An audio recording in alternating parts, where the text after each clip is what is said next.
မြ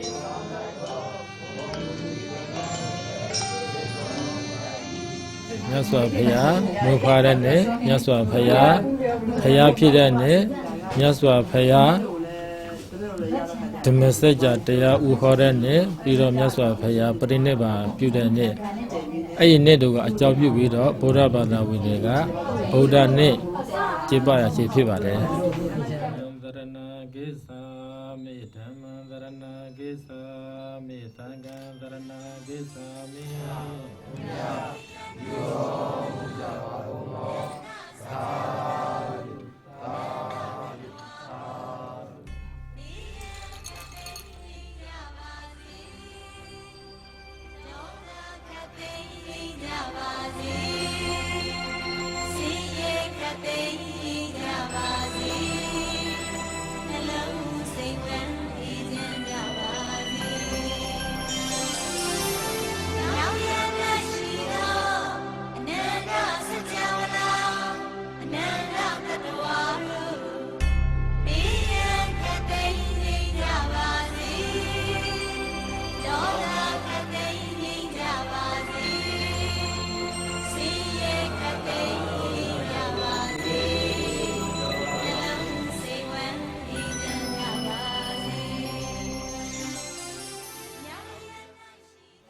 ဦးဇင်းတို့ဒီ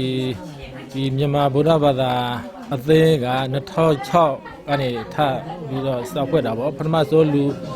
340နဲ့စဖွဲ့တာပေါ့ခုနှစ်ခါမှာအသင်းဝင်900ရှိသွားပြီပေါ့